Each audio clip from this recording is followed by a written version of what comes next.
যারা আমি আল্লাহ আমাকে ভালোবাসে না তাদেরকে শুনিয়ে দাও আমি আল্লাহ আমার কঠিন আযাব। ইন্নাল্লাহা শাদীদুল আযাব। শাদীদুল আযাব অর্থ হলো খুবই শক্ত আযাব, খুবই শক্ত শাস্তি, খুব কঠিন আযাব। এই কঠিন আযাবকে আরবি ভাষায় বলা হয় শাদীদুল আযাব। যারা আমি আল্লাহ আমাকে বাদ দিয়ে অন্যকে পূজা করে, যারা আমি আল্লাহ আমাকে বাদ দিয়ে অন্যকে ভালোবাসে, তাদের জন্য রয়েছে খুবই কঠিন আযাব, খুবই কঠিন শাস্তি।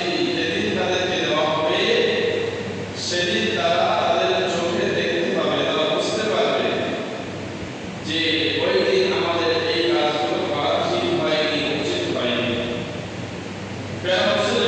এই আয়াতের মানে তর্জমা থেকে আমরা খুবই সুস্পষ্টভাবে বুঝতে পারছি যে সবথেকে বেশি যাকে ভালোবাসতে হবে তিনি হলেন আমাদের সৃষ্টিকর্তা, আমাদের প্রতিপালক, আমাদের আল্লাহ। আল্লাহর পরে যাকে আমাদের অন্তরে স্থান দিতে হবে তিনি হলেন আমাদের রাসূলুল্লাহ। আর রাসূলুল্লাহর পরে যাকে আমাদেরকে আমাদের অন্তরে স্থান দিতে হবে তারা হলেন আমাদের পিতা-মাতা।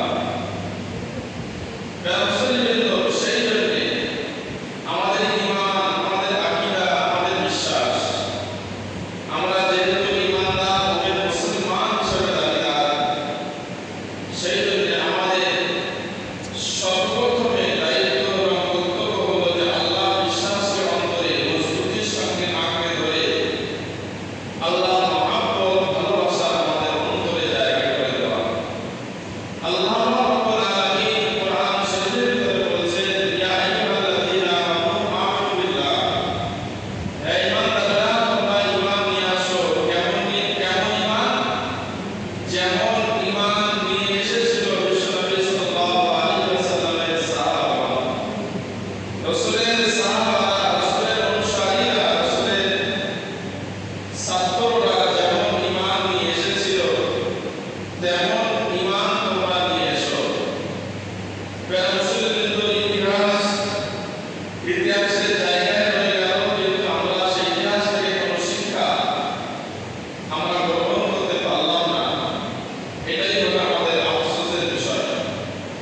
বিশ্বনবী সাল্লাল্লাহু আলাইহি ওয়াসাল্লামের সাহাবাদের জীবন ইতিহাস আপনারা সকলেই শুনেছেন, জানেন যে তারা আল্লাহ এবং আল্লাহ রাসূলের প্রতি ঈমান নিয়ে এসেছিল, আল্লাহকে ভালোবেসেছিল।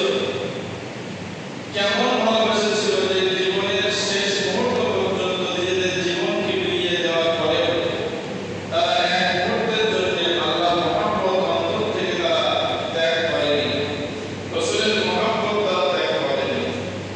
সেই রকম ভালোবাসা, সেই রকম ঈমান আমাদেরও মানতে হবে এই যুগে। যেহেতু এই যুগটা হলো আখির যুগ, আখির জামানা। বিশ্বনবী সাল্লাল্লাহু আলাইহি ওয়াসাল্লাম বলেছেন যে আখির জামানায় আমার উম্মতদের ঈমান রাখা বড় কষ্টকর হবে। হাতের তালুতে আগুন রাখা সহজ হলেও ঈমান রাখা কষ্টকর হবে। সকালে ঈমান নিয়ে আসবে, সন্ধ্যায় কাফের হবে, সন্ধ্যায় ঈমান নিয়ে আসবে, সকালে কাফের হয়ে যাবে। আমরা সেই জামানার মানুষ, কিন্তু এই জামানার মানুষ হওয়ার পরেও আমাদের জন্য বিশ্বনবী সাল্লাল্লাহু আলাইহি ওয়াসাল্লাম কিছু সুসংবাদ আমাদের জন্য শুনিয়েছেন। তার ভিতরে একটা সুসংবাদ হলো এটাই যে রাসূলের জামানায় থাকা মানুষগুলো, রাসূলের সাহাবাগুলো 100-র ভিতরে 100টা সৎ কাজ করার পরে তারা 100টা সওয়াব পেয়েছে। আর আজকে যুগে আমাদের জন্য সুসংবাদ হলো যে আমরা যদি খাঁটি নিয়তে ঈমান একিনের সঙ্গে আল্লাহ ভালোবাসা, রাসূলের ভালোবাসা অন্তরে নিয়ে যদি একটা সৎ কাজ আমরা করি, সেই একটা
তার ভিতর দিয়ে যদি কোনো যুবক বা কোনো যুবতী কোনো ছেলে বা কোনো মেয়ে যদি এই জমানায় একটা সুন্নতকে আঁকড়ে ধরে থাকতে পারে, বিশ্বনবী সাল্লাল্লাহু আলাইহি ওয়াসাল্লাম বলেছেন তার জন্য রয়েছে 100 শহীদের সওয়াব।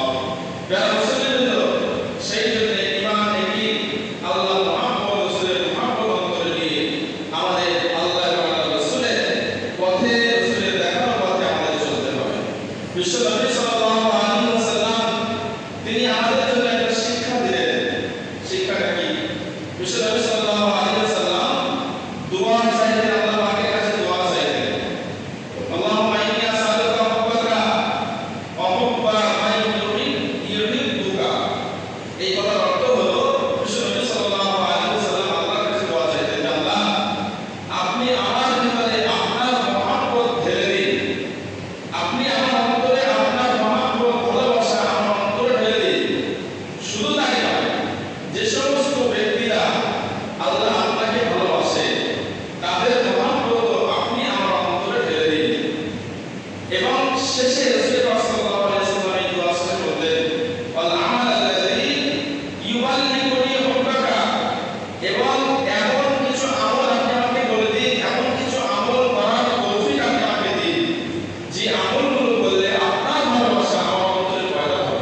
আমরা মানুষের মতো মানুষ হয়ে যাই।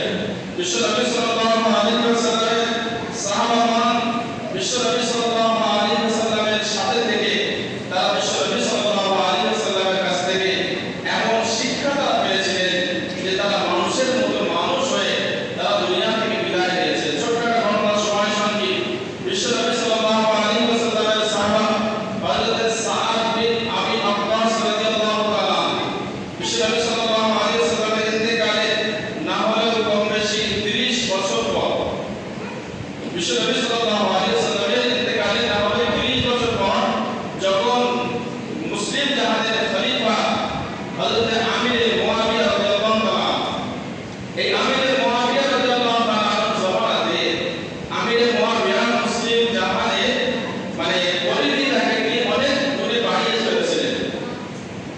তিনি বিভিন্ন দেশে বিভিন্ন জায়গাতে সৈন্য পাঠাতেন এবং সেখানে গিয়ে তারা ইসলামের তালিম ইসলামের দাওয়াত দিত।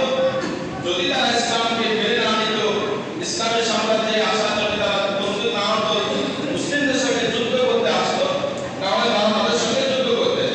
এইভাবে যুদ্ধের মাধ্যম দিয়ে মুসলিম সাম্রাজ্য বাড়াতে বাড়াতে বাড়াতে বাড়াতে 10 নদীর কিনারা পর্যন্ত পৌঁছে গেছে। 10 নদীটা কোন জায়গায়? 10 নদীটা হলো আফ্রিকা মহাদেশ। আফ্রিকা মহাদেশের আগে একটা নদী আছে যে নদীটাকে বলা হয় 10 নদী। তো তিনি 10 নদীর কিনারায় গিয়ে যখন দাঁড়িয়েছে, তার পিছনে রয়েছে 30,000 সৈন্য।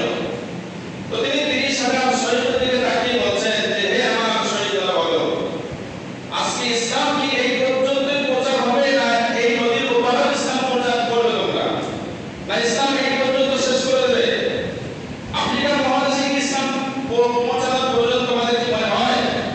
তো সাহাবা বললেন, পিছনের সৈন্যরা বললেন যে অবশ্যই আমরা এই 10 নদী পার হয়ে আমরা ওপারে গিয়ে আফ্রিকা মহাদেশে আমরা ইসলাম প্রচার করব, তামাম পৃথিবীতে আমরা ইসলামটাকে পৌঁছে দেব। তো সাআদ বিন আবি ওয়াক্কাস রাদিয়াল্লাহু তাআলা তিনি বললেন যে এই নদী আমাদের পার হতে হবে। তো এই নদী পার হওয়ার জন্য এখানে কোনো নৌকা নেই, কোনো জাহাজ নেই, এই নদী পার হওয়ার জন্য কোনো ব্যবস্থাপনা নেই, তাহলে এখন তোমরা কি করবে? তো সমস্ত সৈন্যরা বললেন যে আপনি হলেন আমাদের নেতা, আপনি হলেন আমাদের আমির, আপনি আমাদের যে আদেশ করবেন আমরা সেটাই মেনে নেব। তো সাআদ বিন আবি ওয়াক্কাস বললেন, তাহলে আমি আল্লাহর নাম নিয়ে এই নদীতে আমি আমার ঘোড়া নিয়ে ঝাঁপ দেব, আমার সঙ্গে তোমরা আমার অনুসরণ করো। বিশ্বনবী সাল্লাল্লাহু আলাইহি ওয়াসাল্লামের সাহাবা হযরত সাআদ বিন আবি ওয়াক্কাস তার ঈমান কত মজবুত ছিল, তিনি কেমন ঈমান নিয়ে এসেছিলেন সাহাবা বিশ্বনবী সাল্লাল্লাহু আলাইহি ওয়াসাল্লামের কাছ থেকে। তিনি সেই নদীর ধারে দাঁড়িয়ে আল্লাহর নাম নিয়ে সেই নদীতে নিজের ঘোড়া দিয়ে ঝাঁপ দিলেন।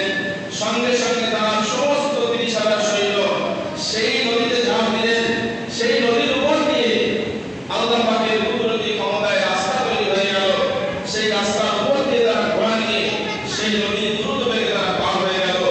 নদীর ওপার থেকে ওই আফ্রিকা মহাদেশের ওই সমস্ত খ্রিস্টান তারা দেখছে যে যখন এই সাহাবাগুলো ঘোড়া পিঠে এই নদীর উপর দিয়ে আসছে, তারা বলছে যে আমরা দেখছি যে সেই নদীর পানির উপরে একটা শুকনো মরুভূমিতে ঘোড়া চালালে যেমন ঘোড়ার পা থেকে মানে ধুলো পানিগুলো উঠতে থাকে, ঠিক তেমন ভাবে এই নদীর উপর দিয়ে যখন ঘোড়াগুলো আসছিল, তখন এই ঘোড়ার পা দিয়ে পায়ের উপর থেকে আপনার ধুলো আর পানিগুলো ওইভাবে উঠছিল, আমরা দেখতে পাচ্ছিলাম।